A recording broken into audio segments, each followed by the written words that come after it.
Assalamualaikum warahmatullahi wabarakatuh.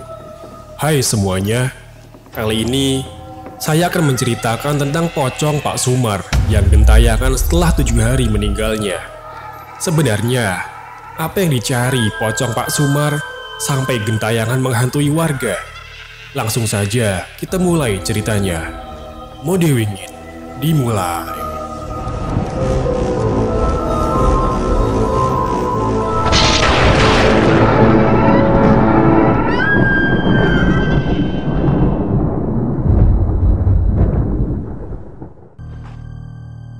Tahun 2000.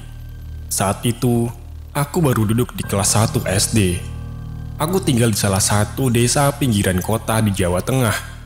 Rumahku berada sangat dekat dengan area pemakaman yang terkenal wingit atau angker. Jarak rumahku dan pemakaman hanya terpisah oleh satu rumah di samping kanan rumahku. Kemudian, sungai kecil, lalu kebun yang tak begitu luas, dan setelahnya langsung area pemakaman. Pemakaman tersebut merupakan pemakaman terbesar di desaku. Karena hampir 70% penduduk di desaku yang meninggal dimakamkan di pemakaman tersebut, yang sebut saja pemakaman Mundu. Pemakaman di pedesaan tidaklah seperti pemakaman yang ada di kota, yang biasanya berada di samping jalan besar yang sering dilalui oleh orang. Areanya pun biasanya tak begitu luas. Pemakaman di desa biasanya berada di area yang cukup jauh dari pemukiman warga. Biasanya terletak di pojok-pojok desa atau di pinggiran desa yang hampir berbatasan dengan wilayah desa lain, dan sangat jarang dilalui oleh orang. Sama halnya dengan pemakaman Mundu, karena rumahku pun terletak di pinggiran desa dan sudah masuk di wilayah pegunungan. Jalan depan rumahku pun merupakan tanjakan yang akan terus menanjak sampai di puncaknya merupakan perkebunan karet milik pemerintah. Jadi, jalan depan rumahku pun termasuk jarang dilalui oleh orang, karena rumah warga yang berada di dekat perkebunan karet pun tidaklah banyak. Terlebih di tahun 2000, masih sangat jarang ada orang gunung yang memiliki kendaraan bermotor, dan kebanyakan masih menggunakan sepeda. Jadilah lingkungan rumahku cukup sunyi dan senyap terutama di malam hari, ditambah dengan minimnya penerangan yang ada di jalan. Setelah waktu maghrib berlalu, di lingkungan rumahku sudah sangat sepi. Orang-orang sudah masuk dan tinggal di rumahnya masing-masing. Warung-warung kecil pun telah tutup. Tiba-tiba, bagaikan dusun yang mati tak berpenghuni saking sepinya. Ronda pun tak pernah berjalan. Tak berbeda dengan keluargaku, kami memilih untuk menonton televisi. Kebetulan, waktu itu aku baru saja memiliki adik bayi.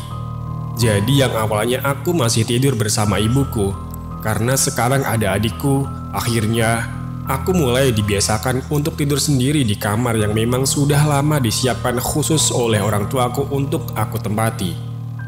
Awalnya, aku sangat senang, karena akhirnya aku memiliki kamar sendiri dengan dipan yang luas dan kasur yang empuk. Namun, baru beberapa hari aku mulai tidur sendiri. Kejadian-kejadian aneh banyak aku alami. Bapak ibuku adalah orang yang pekerja keras. Bapak bekerja di salah satu rumah sakit milik daerah, dan ibu bekerja di kantor desa. Sedangkan adikku yang masih bayi diasuh oleh babysitter, yang biasanya kami panggil Mak Jah. Karena jarak sekolahku dengan rumah tidak begitu jauh, biasanya aku pulang dengan berjalan kaki bersama teman-temanku. Dan jalan yang melewati pemakaman Mundu adalah satu-satunya akses dari rumah menuju sekolah. Dan begitu sebaliknya. Kebetulan, kontur tanah di desaku memang banyak yang naik turun, karena masih dekat dengan kaki gunung terbesar Jawa Tengah. Jadi, banyak sekali tanjakan dan turunan di jalan desaku. Wilayah pemakaman sebenarnya berada di area yang datar, namun setelahnya langsung jalan menurun terjal. Area pemakaman ada di sebelah kanan dan kiri jalan. Jadi, bila melewati makam, sangat terasa begidik dan ngeri. Ketika aku dan teman-temanku telah sampai di jalan makam, kami biasanya langsung lari menuruni jalan turunan terjal. Kami lari sampai di jalan yang datar yang terdapat sungai kecil di bawahnya.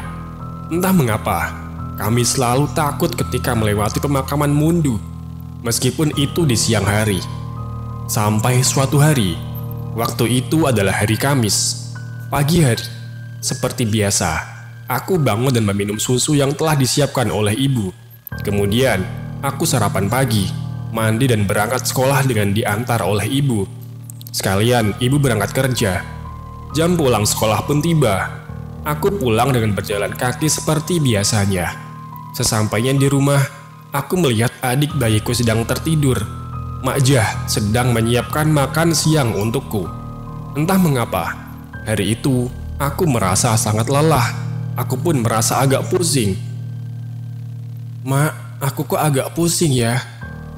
tanyaku kepada Mak Jah sambil meletakkan kepalaku di meja makan.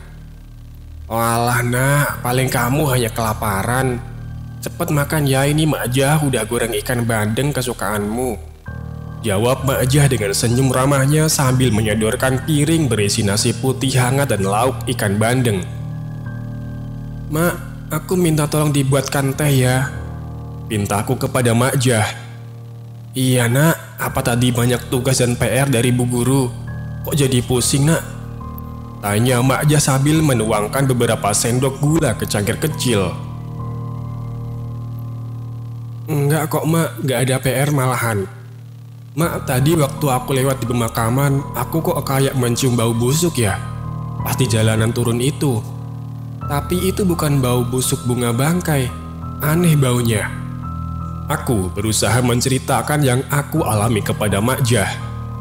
"Ya, itu paling bunga bangkai nak. Kalau bukan ya berarti ada hewan mati.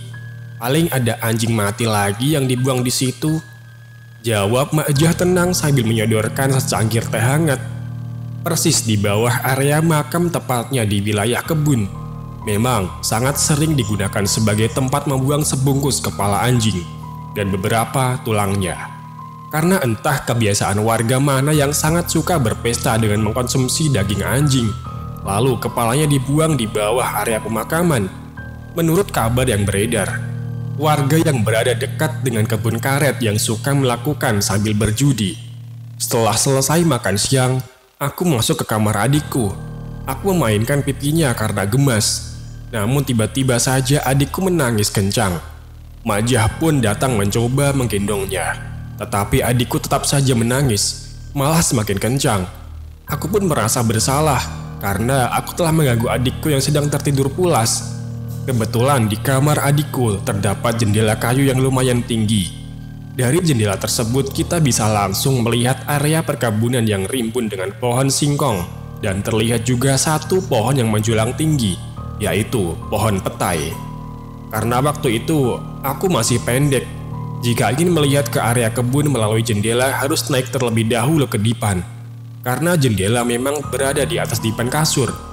Tiba-tiba, angin berhembus kencang, menggoyang-goyangkan pepohonan yang ada di kebun samping kamar adikku.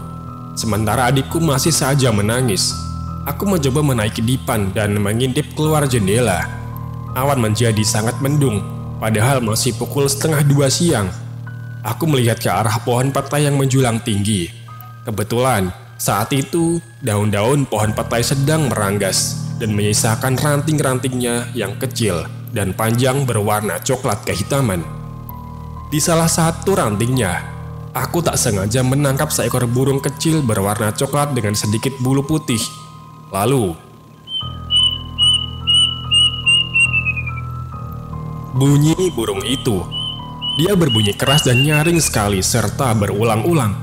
Aku teringat bahwa simbahku pernah bercerita bahwa jika ada burung kedasih datang dan berbunyi di sekitar rumah kita, berarti tandanya akan ada orang yang meninggal.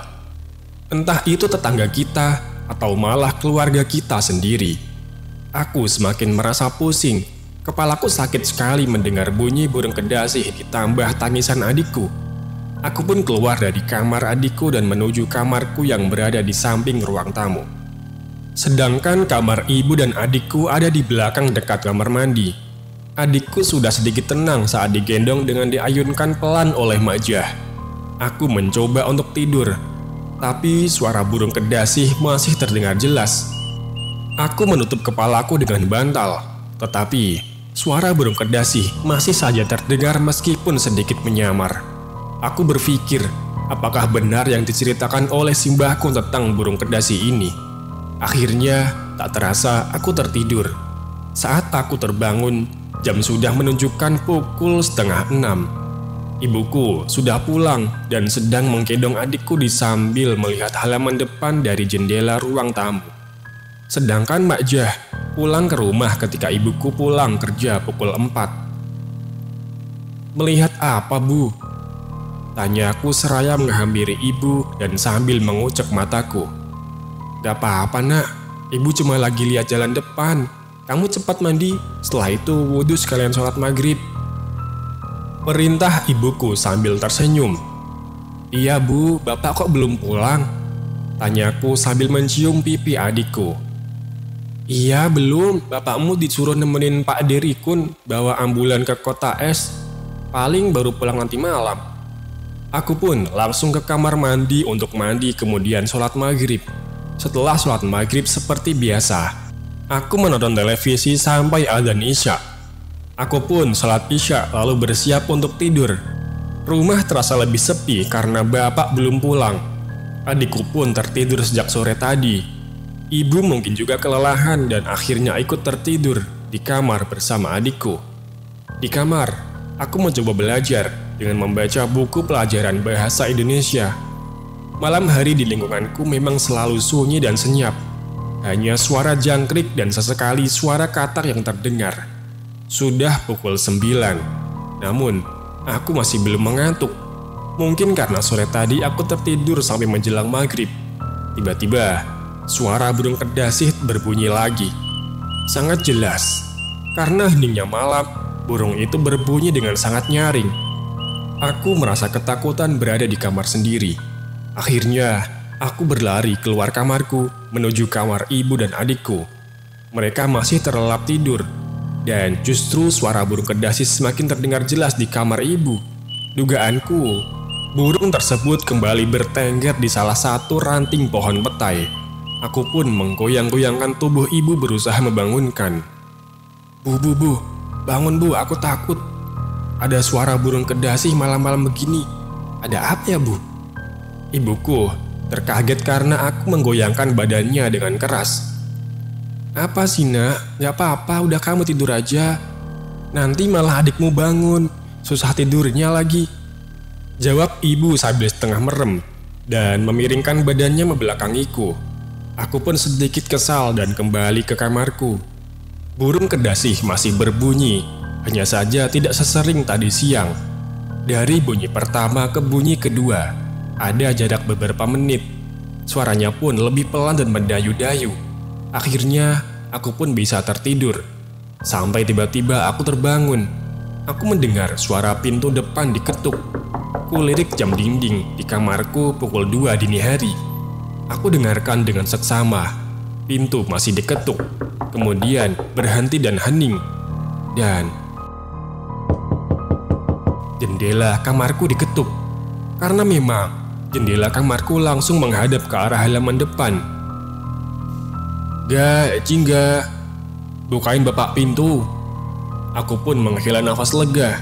Ternyata bapakku baru pulang. Oh iya Pak, sebentar, jawabku setengah berteriak. Aku pun bergegas ke ruang tamu dan membuka pintu. Tidak ada siapa-siapa di depan. Kosong. Hanya ada cahaya lampu 5 watt di teras rumah dengan hewan-hewan kecil yang berterbangan memutarinya. Pak, teriakku sambil melihat ke sekeliling. Aku tidak berani untuk keluar ke teras karena di luar sangat gelap. Samping kanan dan kiri rumahku pun hanya ada kebun singkong. Tiba-tiba, pundakku ditepuk dari belakang. Lagi ngapain, Duk? Tanya bapak. Loh, Pak, bapak sudah di rumah? Sejak kapan? Tanyaku dengan ekspresi panik dan takut. Lah bapak kan sudah pulang dari jam 11 tadi. Kamu ini ngapain di depan pintu jam 2 malam? Nyariin apa? Pak, tadi ada yang ngetuk pintu ini. Terus ganti ngetuk jendelaku sambil bilang minta bukain pintu, katanya itu bapak. Makanya aku langsung tak bukain pintu. Tapi setelah itu tak tengok gak ada siapa-siapa. Bapak tersenyum simpul, lalu menutup pintu dan merangkul aku sambil memapah agar aku kembali ke kamar. Sudah, paling kamu hanya mimpi, tapi kamu berasa seperti beneran. Tubuhmu loh agak panas, demam, kata bapak menenangkan sambil menempelkan telapak tangannya di keningku. Dengan berat hati dan pikiran yang penuh tanda tanya, aku kembali membaringkan tubuhku di kasur. Aku menatap langit-langit dan merenungi yang baru saja terjadi. Karena aku yakin yang tadi adalah nyata dan bukan mimpi. Aku semakin membenamkan kepalaku di bantal berharap bisa segera kembali tertidur. Namun nyatanya nihil. 1 jam kemudian, aku masih belum bisa tertidur.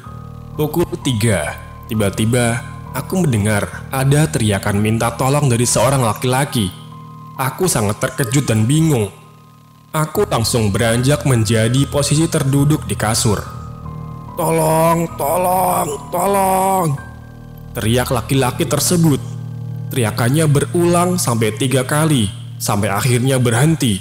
Kembali hening. Aku benar-benar sangat pusing. Kepalaku terasa sangat berat. Aku kembali berbaring. Tatapanku berkunang-kunang dan dunia terasa berputar. Belum sampai aku merasa lega, aku kembali dikejutkan dengan suara burung gagak dari arah pemakaman. Karena rumahku dan area makam sama-sama di wilayah yang menanjak dan di tengahnya ada turunan dan dataran. Jadi, suara dari makam terutama suara burung terdengar sangat jelas. Bahkan menggema. Aku mencoba mencubit-cubit bagian tubuhku untuk memastikan ini mimpi atau kenyataan. Dan faktanya, aku merasakan sakit yang berarti ini merupakan nyata. Pikiranku kacau dan kalut. Kejadian-kejadiannya berjalan begitu cepat dan aku tak mampu memahami maksudnya. Sampai akhirnya, aku ketiduran hingga adzan subuh berkumandang. Aku terbangun dan mendengar suara gaduh orang memotong sayur di talenan. Alhamdulillah ibu sudah bangun. Aku pun bergegas menuju ke dapur dan benar saja, ada ibu sedang menyiapkan bahan-bahan untuk memasak. Loh, tumben sudah bangun nak, tanya ibu sambil merajang cabai. Bu, tadi malam bapak pulang jam berapa? Tanyaku penasaran. Jam 11, kenapa kok tanya begitu? Bu, tadi malam jam 2 pagi ada yang ngetuk pintu depan loh. Terus ngetuk jendela kamarku. Katanya itu bapak minta dibukain pintu. Ya tak bukain. Pas tak buka gak ada siapa-siapa. Malah bapak nyamperin aku dari dalam rumah. Terus yang ngetuk pintu sama jendelaku siapa? Kamu itu mimpi paling nak. Lah orang bapak juga tidur bareng ibu dan adikmu kok. Makanya jangan sering-sering dengerin cerita horor ya. Aku pun sedikit kesal. Karena tak satu pun mempercayai apa yang aku alami. Namun, aku memilih untuk tak berlarut dalam kegelisahan ini. Aku melaksanakan sholat subuh kemudian membantu ibu memasak. Setelah itu, aku mandi dan bersiap-siap berangkat sekolah. Sambil menunggu ibu selesai bersiap-siap untuk berangkat bekerja, aku duduk di bangku panjang di teras rumah. Aku merhatikan sekitar rumah. Terasa udara segar yang masih berbalut embun dan daun-daunan di kebun yang hijau menyejukkan mata. Kebetulan tetangga depan rumahku merupakan orang yang cukup berada. Rumahnya gedongan dengan tembok yang tinggi. Rumah itu ditinggali oleh 3 orang, yaitu Pak Sumar, istrinya Bu Saodah, dan anaknya Robi. Robi ini merupakan anak laki-laki sematawayang mereka yang menderita kelumpuhan sejak lahir. Robi tidak bisa berjalan, namun anggota tubuh lainnya normal. Saat itu, Robi duduk di kelas 5 SD. Setiap hari, Pak Sumar mengantar jemput Robi. Robi pun satu sekolah denganku. Ketika aku sedang duduk di teras, aku melihat Pak Sumar sedang membopong Robi untuk dinaikkan di sepeda motor untuk berangkat ke sekolah. Pak Sumar pun sempat menyapaku. "Hei enggak, kok belum berangkat?" Sapa Pak Sumar dari seberang jalan rumahku. "Iya pak, lagi nunggu ibu belum selesai, sebentar lagi," jawabku seraya tersenyum. Pak Sumar terlihat menyalakan motornya. Terlihat Robi melempar senyum kepadaku. "Ya sudah, Mas Robi duluan ya enggak?" sahut Pak Sumar sembari berlalu mengendarai motornya. "Ya pak, hati-hati," Jawabku singkat. Aku mengecek ke dalam rumah. Bu, kok lama banget sih? Aku keburu telat nanti. Teriakku sambil membuka gorden kamar ibu. Terlihat, ibu sedang merapikan bantal dan guling adikku yang sedang tertidur. Iya, sebentar. Takutnya adikmu jatuh. Soalnya Mak Jah belum datang-datang. Udah yuk berangkat. Ibu keluar dari kamar dan menuju ke belakang rumah menghampiri bapak yang sedang memotong rumput. Karena hari ini bapak shift siang, jadi belum berangkat kerja. Pak, titip langit ya. Itu lagi tidur. Soalnya Mak Jah belum datang. Paling sebentar lagi datang. Pinta ibu kepada bapak sambil mencium tangan bapak. Aku pun turut berpamitan dengan bapak. Sampai di sekolah aku melewati ruang kelas Mas Robi. Karena setelah gerbang masuk merupakan deretan ruang kelas 4-6. Aku tak sengaja melihat Mas Robi sedang duduk termenung di bangkunya. Dia kurang ceria, tak seperti biasanya. Aku berlalu bergegas menuju ruang kelasku, karena 5 menit lagi bel masuk akan berbunyi. Jam pelajaran telah usai. Aku pun pulang bersama teman-temanku. Aku kembali melewati ruang kelas Mas Robi.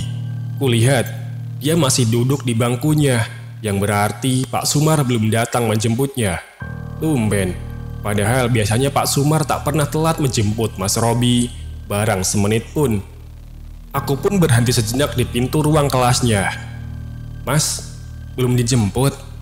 Tanyaku dengan nada sedikit keras. Belum ga? Tumben bapak belum sampai. Kamu sudah mau pulang? Iya mas, ya sudah, paling sebentar lagi Pak Sumar sampai. Aku duluan ya mas, sudah ditunggu sama teman-teman. Sahutku sambil berlalu. Iya, hati-hati enggak. Aku pun berjalan menyusuri area persawahan bersama teman-temanku sambil bercanda dan sesekali bernyanyi riang. Sampai di pemakaman Mundu, aku melihat segerombol bapak-bapak berada di salah satu sudut pemakaman sedang menggali tanah. Siapa yang meninggal? Batinku. Karena aku tahu, jika aku bertanya kepada teman-temanku pun pasti tidak ada yang tahu. Kami memilih tidak mencari tahu lebih jauh dan tetap melanjutkan perjalanan menuju rumah.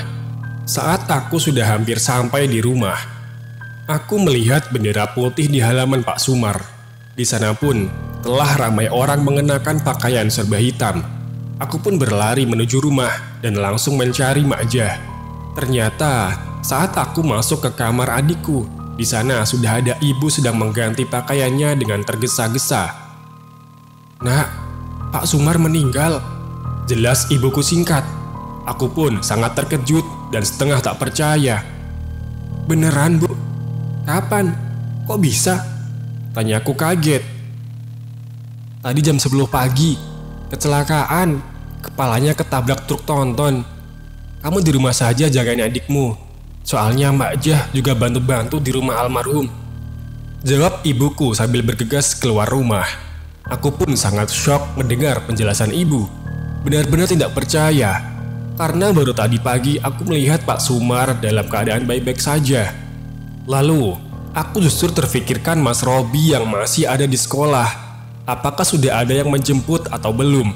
Aku buru-buru ke teras rumah. Ternyata, kulihat Mas Robi sudah ada di depan rumahnya. Sudah menangis begitu kencang. Aku pun merasa lega karena Mas Robi sudah dijemput. Aku kembali ke kamar adikku. Aku berusaha menidurkannya tetapi sepertinya adikku baru saja bangun tidur. Akhirnya, mau tidak mau aku harus menjaganya dan tidak bisa meninggalkannya. Aku merasa sangat gelisah. Walaupun aku berada di kamar belakang, aku tetap bisa mendengar suara riuh di rumah Pak Sumar. Sebenarnya, aku sangat ingin datang ke rumahnya dan melihat langsung keadaannya untuk terakhir kalinya. Namun sialnya, aku harus menjaga adikku, Langit. Sejam kemudian, Mak Jah datang dan langsung melihat keadaan adikku. Tiba-tiba, dia menuju ke dapur beberapa saat, lalu kembali ke kamar dengan membawa bawang putih dan kunyit. Mak Jah memasang di baju adikku dengan menggunakan peniti. Kalau di desaku, katanya jika sedang ada lelayu atau orang meninggal, bayi dan anak kecil harus dipagari menggunakan bawang putih dan kunyit agar tidak terjadi sesuatu yang tidak diinginkan. Karena bayi dan anak kecil masih sangat lemah dan rentan. Mak, sudah mau dimakamkan ya? Tanyaku penasaran. Belum, baru selesai dimandikan, lagi dikafani terus disolati, baru setelah itu dimakamkan. Jawab Mak Jah sambil menimang langit. Mak, aku tak kesana sebentar ya, aku pengen lihat. Pintaku kepada Mak Jah. Ya sudah gak apa-apa, tapi jangan lama-lama, gak baik buat anak kecil. Aku pun bergegas menuju rumah Pak Sumar. Aku melihat ibu ada di ruang tamu, di mana di sana ada Pak Sumar berbaring di atas meja dan sudah terbungkus kain kafan. Namun, di bagian kepala dan wajah belum diikat. Aku masih bisa melihat wajah Pak Sumar untuk terakhir kalinya. Wajahnya sudah setengah hancur dan hampir tidak dapat dikenali. Ibu yang melihatku pun menarikku agar tidak terlalu dekat dengan jenazah Pak Sumar. Tak berapa lama, Pak Sumar pun disolati. Aku melihat Bu Saudah dan Mas Robi masih menangis sesenggukan. Setelah selesai disolatkan, jenazah Pak Sumar dibawa ke pemakaman Mundu untuk dikebumikan. Aku dan ibu tidak ikut ke pemakaman. Ibu mengajakku pulang ke rumah. Sebelum pulang, tak lupa, ibu mencoba sedikit menghibur Bu Saudah dan Mas Robi untuk tetap sabar dan tabah. Sesampainya di rumah, aku pun langsung bertanya kepada ibu. Bu, kejadiannya gimana? Kok bisa kecelakaan ketabrak truk tronton? Tanyaku sembari membuntuti ibu yang berjalan ke kamar. Kalau dari ceritanya, katanya Pak Sumar itu ngebut di daerah dekat alun-alun sana. Ngebut menyalip truk. Ternyata di depan truk ada lubang besar. Terus Pak Sumar menghindari lubang tersebut. Terus bagian belakang motornya kesenggol lampu depan truk. Jadi oleng. Kan terus tubuhnya masuk ke bawah truk. Ya truknya kan gak siap. Dia juga gak bisa ngerem mendadak. Jelas ibu. Mak Jah pun tampak turut memerhatikan penjelasan ibu dengan seksama. Ya Allah Bu, padahal baru tadi pagi aku melihat Pak Sumar sumringah sempat ngobrol juga pas dia mau nganterin Mas Robi. Terangku kepada ibu. Ya begitulah nak, kita tidak tahu kapan kematian menghampiri. Makanya tetap siapkan bekal. Buat bekal mati, buat bekal di akhirat. Jawab ibu sambil mengelus kepalaku. Pantesan saja Bu, dari kemarin burung kedasinya bunyi-bunyi terus di pohon petai sebelah barat rumah. Kataku seraya menunjuk ke arah jendela. Ya kata orang tua sih itu pertanda akan ada yang meninggal. Tapi semua itu ya balik lagi ke takdirnya Allah. Kita nggak bisa mendahului takdir. Tapi orang Jawa itu sukanya mengamati. Kebetulan ya kejadian. Jawab ibu sambil tersenyum. Setelah Pak Sumar dimakamkan, seperti biasa tradisi orang Jawa, keluarga Pak Sumar mengadakan tahlilan atau kenduri selama 7 hari berturut-turut. Selama 7 hari tersebut semua berjalan lancar dan baik-baik saja tanpa ada hal yang terjadi. Setelah 7 hari berlalu, kejadian di luar nalar mulai dirasakan oleh beberapa warga di sekitar rumahku. Termasuk aku sendiri pun mengalaminya. Semua dimulai dari cerita Pak Darso yang mengaku telah dihantui oleh arwah Pak Sumar. Malam itu, Pak Darso sedang bersiap-siap akan berangkat ronda. Jam menunjukkan pukul 9.30. Ketika baru membuka pintu depan rumahnya, tiba-tiba perutnya merasa sakit dan ingin buang air. Akhirnya, Pak Darso pun menutup kembali pintu rumahnya dan berlari menuju kamar mandi. Waktu itu, istri dan anaknya sudah terlelap tidur. Kamar mandi Pak Darso tidak berada di dalam rumah, akan tetapi terpisah dari rumah. Jadi, setelah pintu dapur, harus berjalan sekitar 5 meter untuk menuju kamar mandi. Di sebelah kamar mandi terdapat sumur yang bisa ditimba airnya untuk kebutuhan keluarga Pak Darso. Pak Darso buru-buru masuk ke kamar mandi karena perutnya sudah sangat mules. Pak Darso pun sesegera mungkin menyelesaikan hajatnya karena teman-teman yang lain sudah menunggu di pos ronda. Namun, ketika hendak membasuh menggunakan air, Pak Darso baru sadar bahwa ember di kamar mandinya kosong, yang berarti dia harus menimba di sumur terlebih dahulu. Akhirnya dengan terpaksa dia pun keluar dari kamar mandi dan mulai menimba air di sumur. Tiba-tiba Pak Darso mendengar suara laki-laki menangis terseduh-seduh. Terdengar sangat pilu dan sedih. Suaranya begitu dekat. Pak Darso menghentikan timbaan airnya. dan mencoba lebih seksama mendengar apa yang dia dengar. Dan benar saja, ada suara laki-laki menangis. Pak Darso curiga bahwa itu adalah anaknya yang nomor 1 yang menangis. Karena anak pertamanya adalah laki-laki bujang yang sudah duduk di kelas 3 SMK. Dia pun sedikit mengintip ke balik sumur, karena sumur Pak Darso cukup tinggi. Jadi tidak dapat melihat apa yang ada di balik sumur tanpa memutarinya. Ketika Pak Darso berjalan ke balik sumur, alangkah terkejutnya dia bahwa ternyata yang dia lihat adalah bungkusan kain putih sedang berjongkok dengan muka setengah hancur dan sangat mirip dengan Pak Sumar. Pak Darso pun langsung lari terbirit-birit menuju ke dalam rumah tanpa memperdulikan bahwa dia belum membasuh dengan air. Dia pun lari ke kamar membangunkan istrinya. Dek, bangun dek, ucap Pak Darso sambil mencoba mengatur nafasnya yang terengah-engah. Tangannya yang basah oleh keringat dingin menggoyang-goyangkan tubuh istrinya. Ada apa sih mas? Kamu kenapa kok terengah-engah begitu? Jawab istrinya setengah terkejut. Aku melihat pocong Pak Sumar di sumur dek, ucap Pak Darso terbata-bata sambil jari telunjuknya mengarah ke belakang rumah. Jangan ngawur mas, gak mungkin orang sudah mati bisa bangkit lagi, bantah istrinya kesal. Beneran dek, aku gak bohong. Dia lagi jongkok di pinggir sumur sambil nangis, ucap Pak Darso masih meyakinkan istrinya. Alas sudah mas, kamu tuh mengigau, aku ngantuk, ucap istrinya berpaling membelakangi Pak Darso. Pak Darso pun keluar dari kamar lalu menuju pintu depan dan bergegas ke pos ronda. Di sana sudah berkumpul teman-teman seperondanya. Di sana ada Pak Rusdi, Mas Hendy dan Pak Salim. Mereka bertiga nampak sedang bermain kartu remi sambil merokok dan meminum kopi. Kamu dari mana saja kok baru datang? Tanya Pak Salim yang pertama melihat kedatangan Pak Darso. Pak Darso tidak menjawab. Dia langsung duduk di samping teman-temannya. Dia mengambil segelas kopi lalu meminumnya, sementara teman-temannya masih asik bermain kartu. Kalian bakal pada percaya nggak? Kalau aku ngomong, aku habis digentayangi pocongnya Pak Sumar. Tanya Pak Darso spontan. Teman-temannya yang mendengar perkataan Pak Darso pun spontan tertawa terbahak-bahak.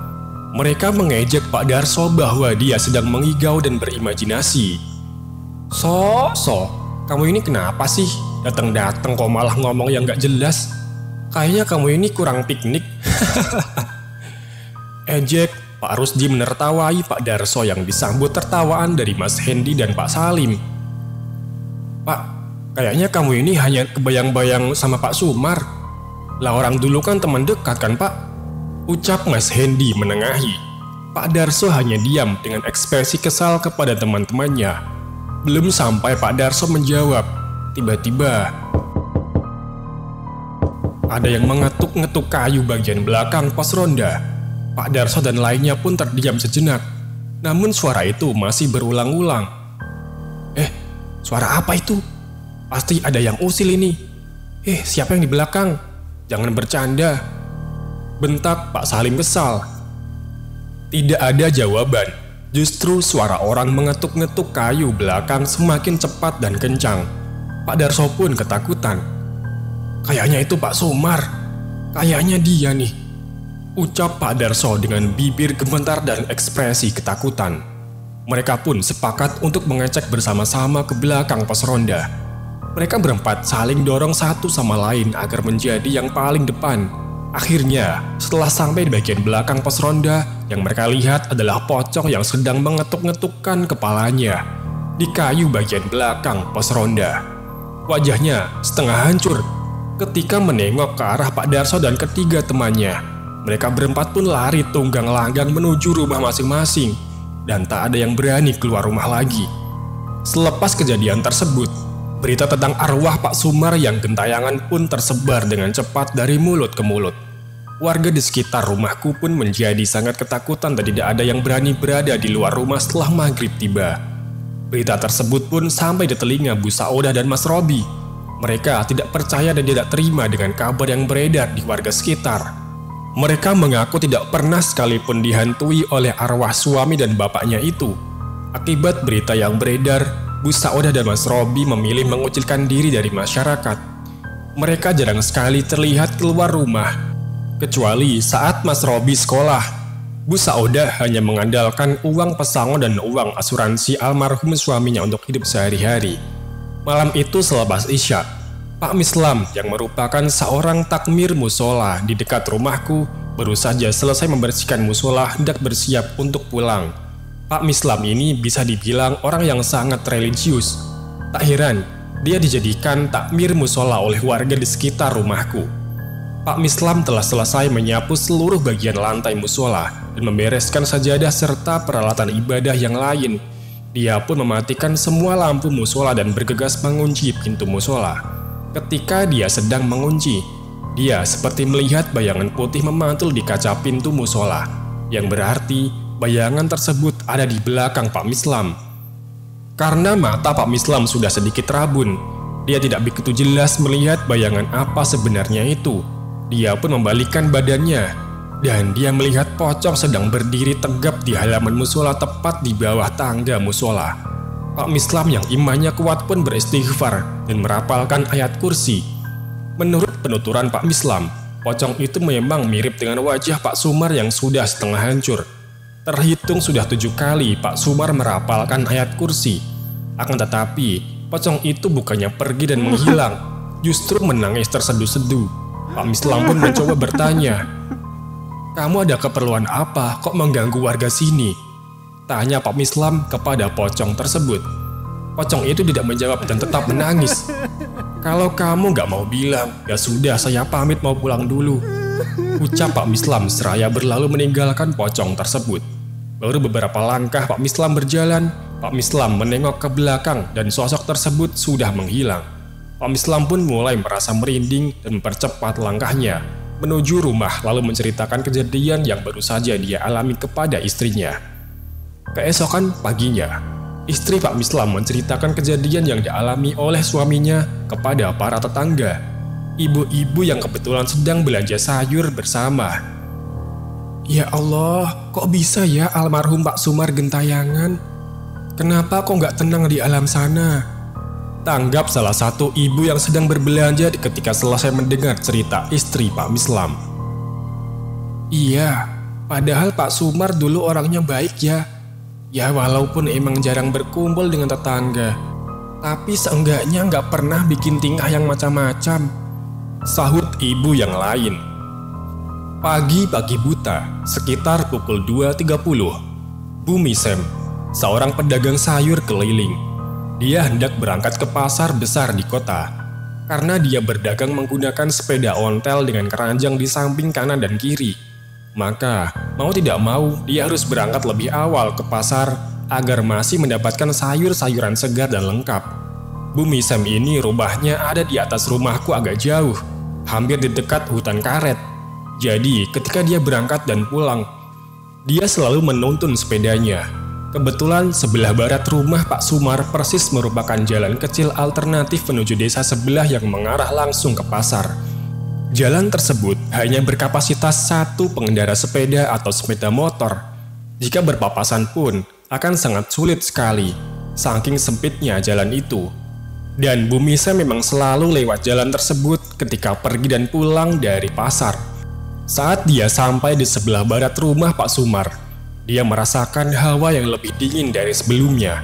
Bulu kuduknya pun berdiri. Dia berusaha mempercepat langkahnya, karena perasaannya benar-benar tidak enak. Dia memutuskan untuk menaiki sepedanya. Jalan di situ masih turunan, jadi bisa melaju tanpa perlu dikayuh. Bu Misem melaju beberapa meter sebelum ada yang menghadang. Bukan di tengah jalan, tetapi di tepi jalan kecil tersebut. Buntalan putih yang tengah berdiri di tepi jalan dengan kepala menunduk. Bu Misem yang sudah melihat beberapa meter sebelumnya pun bergidik ngeri dan berteriak ketakutan. Sepeda yang dinaikinya oleng dan akhirnya terjatuh tepat 1 meter sebelum sosok itu berdiri. Kepala Bu Misem menghantam batu yang cukup besar. Awalnya, dia masih sadar namun matanya sudah berkunang-kunang. Dengan setengah kesadarannya, Bumi Sam mendengar suara laki-laki berbicara dengan nada yang sedih. "Mbak, tolongin aku, Mbak," ucap sosok tersebut. Setelah itu Bumi Sam pingsan dan baru ditemukan oleh warga yang hendak ke kota saat hari mulai terang.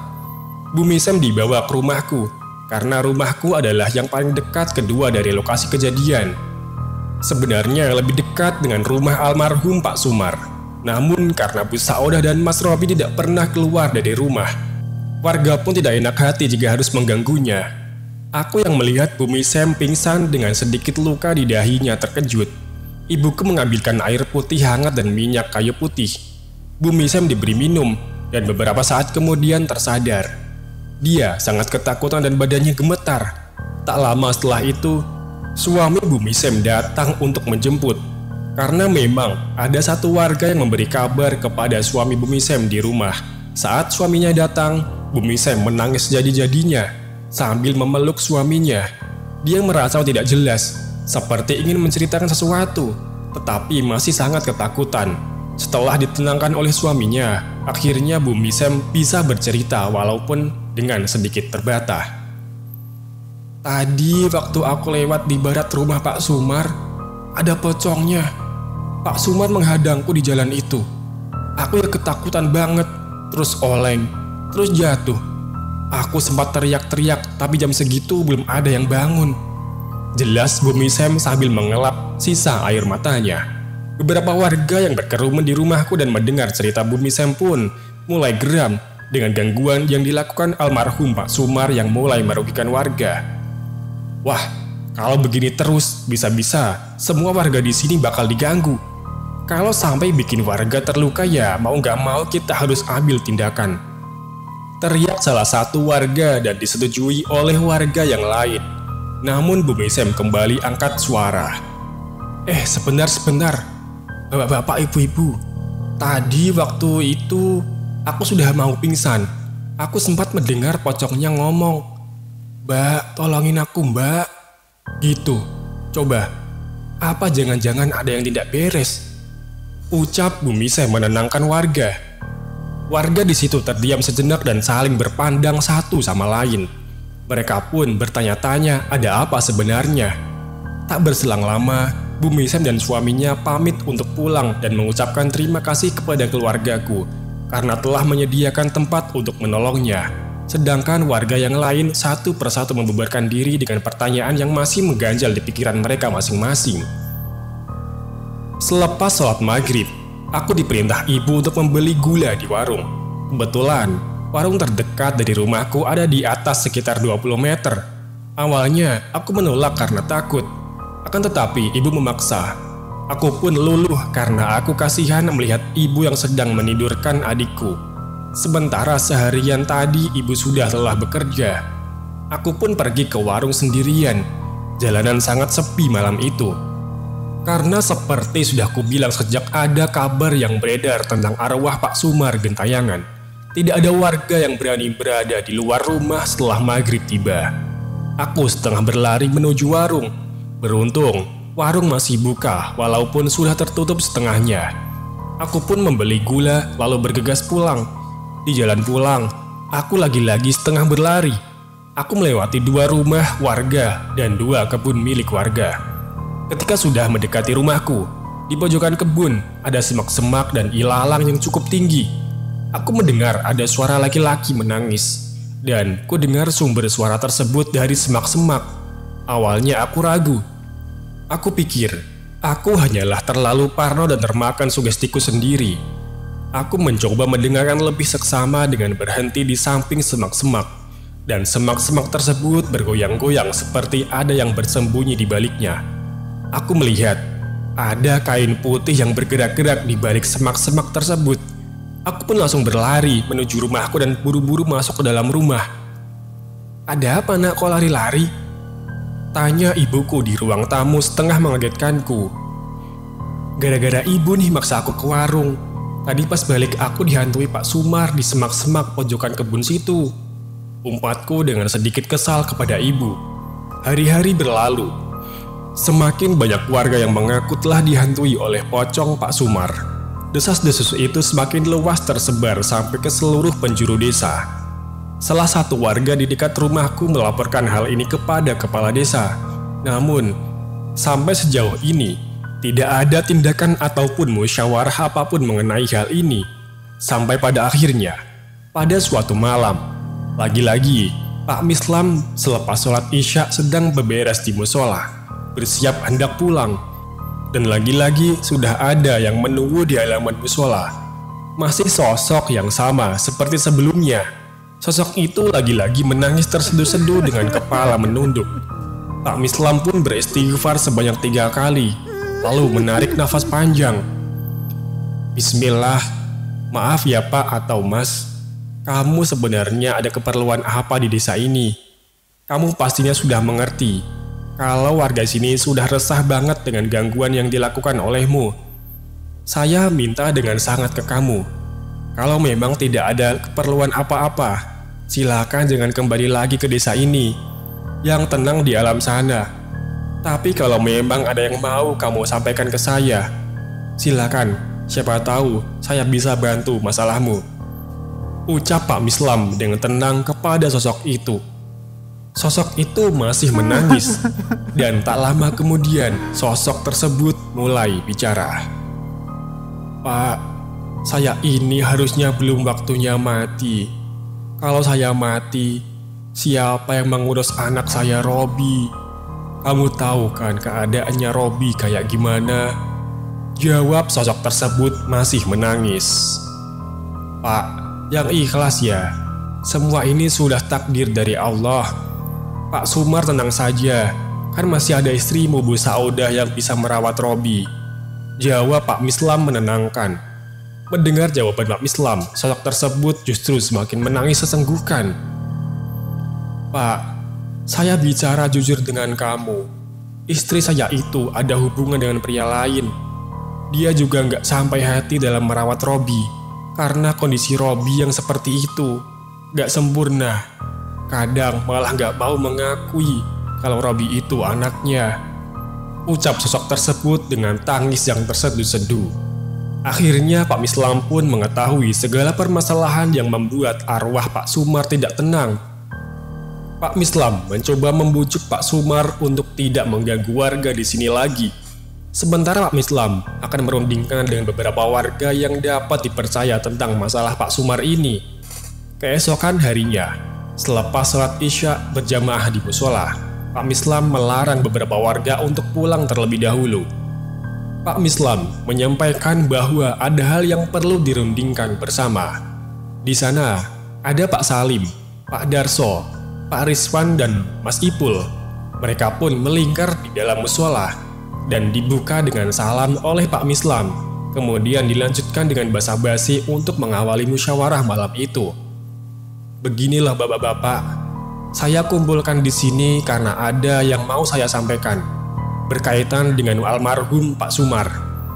Ucap Pak Mislam mengawali perundingan. Semua orang yang ada di situ tampak mendengarkan dengan seksama apa yang dikatakan oleh Pak Mislam. Pak Mislam menceritakan bahwa semalam dia ditemui oleh almarhum lagi, dan almarhum mau menceritakan apa penyebab dia masih bergentayangan. Sebenarnya tidak ada maksud mengganggu, hanya ingin meminta pertolongan. Arwah Pak Sumar sudah mencoba mendatangi istrinya, Bu Saudah, untuk menyampaikan apa yang membuatnya tidak tenang.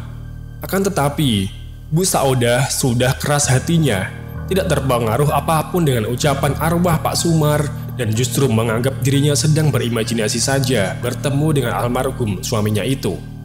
Menurut Pak Sumar, selama Pak Sumar masih hidup, dialah yang selalu merawat Robi sepenuh hati. Bahkan dari Robi masih bayi, Pak Sumar menerima segala kekurangan anaknya itu. Ketika Robi beranjak dewasa, beberapa kali Pak Sumar menemukan Bu Saudah sedang memukuli anaknya itu. Tubuh Robi sering memar-memar karena dipukul sapu atau sulak. Kadang, jika Pak Sumar sedang ada urusan pekerjaan di luar kota, Robi tidak pernah diberi makan. Karena Pak Sumar memiliki sebuah usaha jual beli barang dan bisnisnya sudah lumayan berkembang, akhirnya mengharuskan dia sering keluar kota untuk bertemu dengan klien-kliennya. Ketika Pak Sumar pulang dari kota, Tak jarang, dia menemukan Robi dalam keadaan demam dan sakit karena kelaparan dan dehidrasi.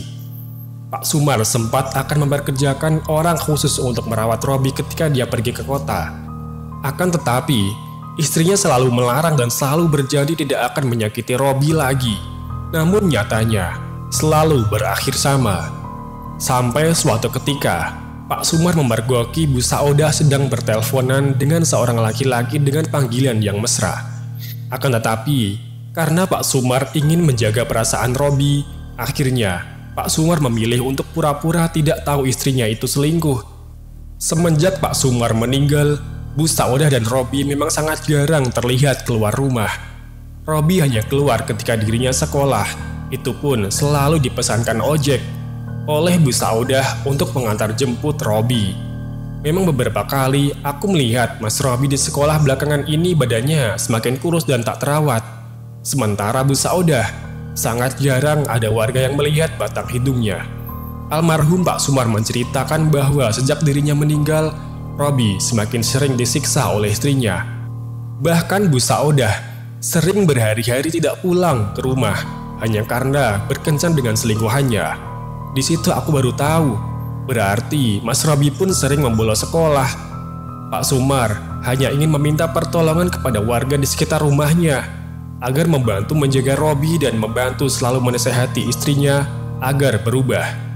Selesai Pak Mislam menyampaikan seluruh cerita yang dia ketahui dari almarhum Pak Sumar, warga yang berunding pun memutuskan untuk merawat Robi secara bergotong royong dengan cara setiap hari membawakan makanan untuk Robi dan rutin mengecek keadaan Robi.